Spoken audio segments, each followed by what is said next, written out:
Editing your photos in NanoBanana seems simple, well, until it's not. One day it nails the edit, the next day it misses the point completely. Or even worse, it simply refuses to cooperate. I spent way too much time tweaking my prompts to get NanoBanana to edit my photos just the way I wanted them. But I think I found a way around that. In this video, I'll show you how I use Canva to skip the prompts completely and get NanoBanana to follow my edits almost perfectly.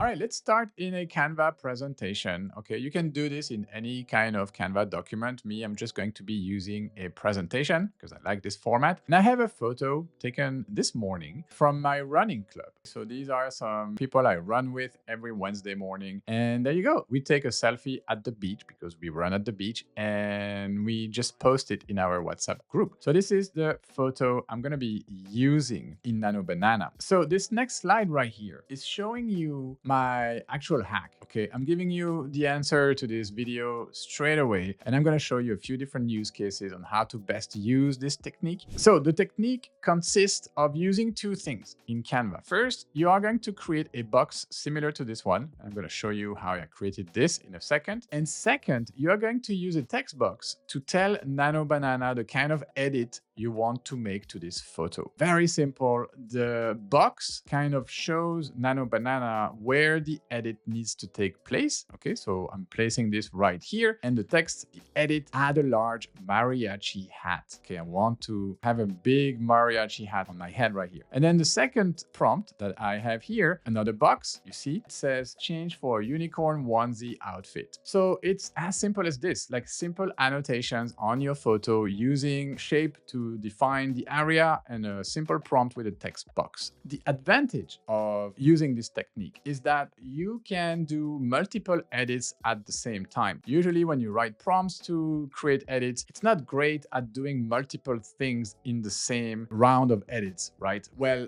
with these techniques, we are saving time on writing elaborated prompts. And two, we can do multiple things, multiple edits at the same time. All right, so few things like how do you create these shapes? Well, very simple. These are just simple rectangles. Okay, so I hit the R key on my keyboard, it will create a square. All right, so you can make that a rectangle. And then if you want only the outline, just click on the color, make it transparent, and make sure you have an outline right here. You can make this thicker or thinner. I like to have it on 5 or 4. You can change the color to whatever color you like. And once you have your first text, you can simply hold your Option key on your keyboard and then drag to duplicate this shape. Okay, I'm going to delete them for now. Another thing that has been working for me is to not get out of the frame of the picture. Do not get out like so. Okay, so try to remain within the photo. So once you have all of this created or annotated, what I like to do is to select everything, right click, okay, and then download selection. I'm going to download this selection just the way it is, download this, and it will create a new photo without the white background, just my photo. Let's have a look. So there you go. This is my downloaded photo. It's full and we don't see any of the background. So back here, the next step would be to use this simple prompt right here. This is the only prompt you need to have for NanoBanana. And it goes like this. Read the pink text in the image and make the modifications. Remove the pink text and boxes. That's it. Simple. Like you can copy the same prompt over and over. So I'm going to take that and I'm going to head over to NanoBanana, click on NanoBanana, paste my prompt right here. Okay. And add my photo. So upload file. This is my file right here. So I'm going to upload that and simply run the prompt. And voila, 25 seconds later, 26 seconds later, I get this photo right here with me wearing the large mariachi hat. It's even covering a little bit of my friend's face right here. And this other friend wearing the unicorn onesie outfit. So this is perfect. Like it's super realistic. It didn't change our faces, didn't change the landscape, what's behind us. It just works. All right, let me show you a second example using the exact same technique. I want to demonstrate to you that this technique works almost 99% of the time. All right. So, and when you run into a problem, it's usually a small problem that can be fixed easily. Okay. So my next photo is this one. That was Diana last weekend. She was craving for dessert. And I told her, oh, look, a Ben & Jerry's ice cream parlor. You should get there and get an ice cream. Like you've been telling me you wanted dessert for about an hour now. And she was like, yeah. So she got into the Ben & Jerry's and asked for an ice cream. Okay. And I took a photo of her. She was super happy. And that's the story. So took the photo and I started writing a few things here. So here in that first box, I said, change color of all gelato to neon colors. I wanted to try to match the ice cream colors right here to the Ben & Jerry's branding to make it more neon colors. And then I created another box right here that says, add a black and white cow right here. Wanted to have a bit of fun, see if I could place a cow just behind Diana, yet that we are seeing a cow right here. So ran this through Nano Banana and it gave me this, like this image right here. So it did change the color of the gelato, the ice cream, for a neon color, like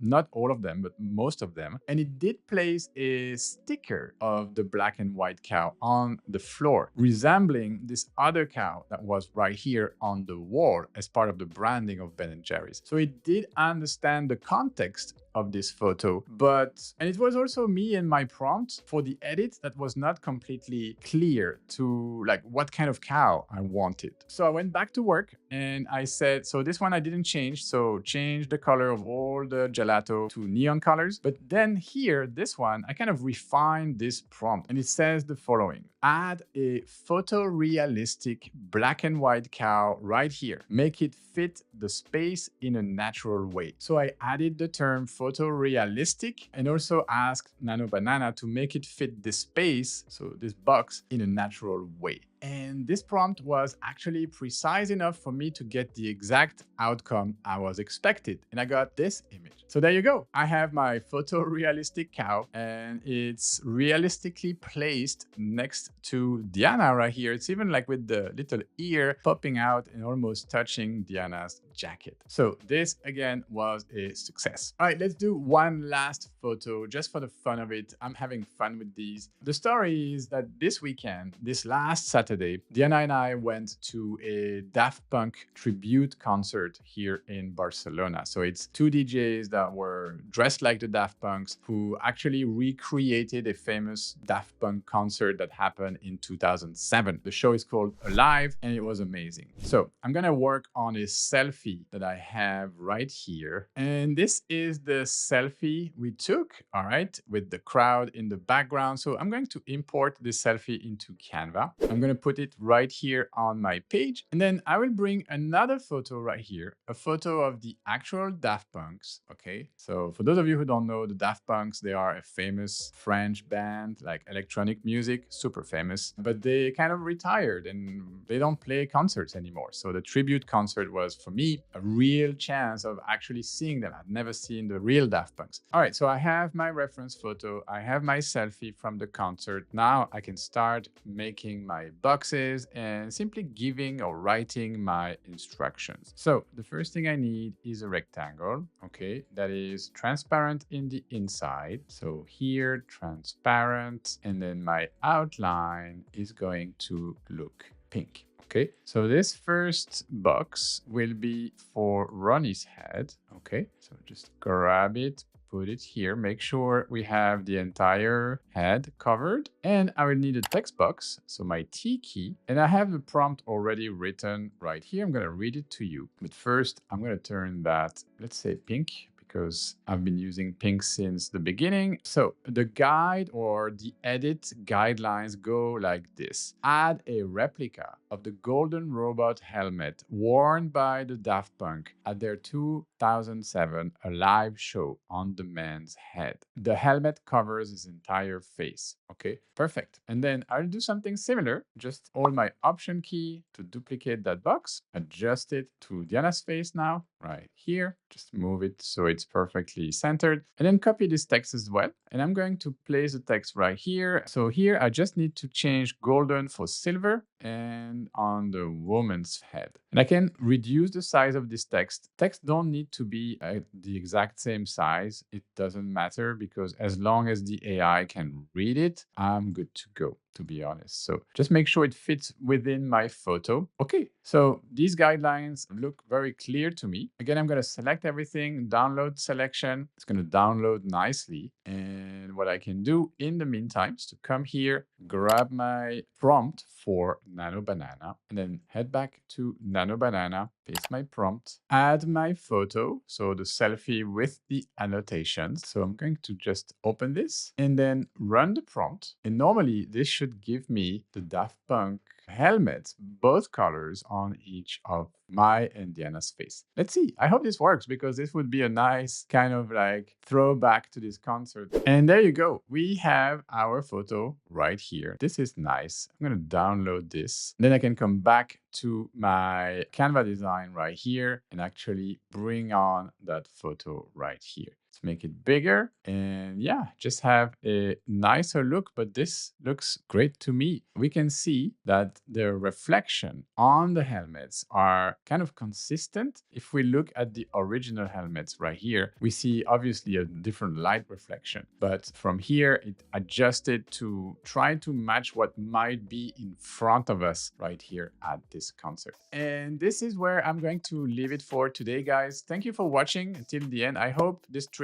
was useful and will help you improve your Nano Banana workflow that can be sometimes frustrating. I'm going to leave you with our generative AI playlist with other videos just like this one to learn how to use the best Gen AI tools.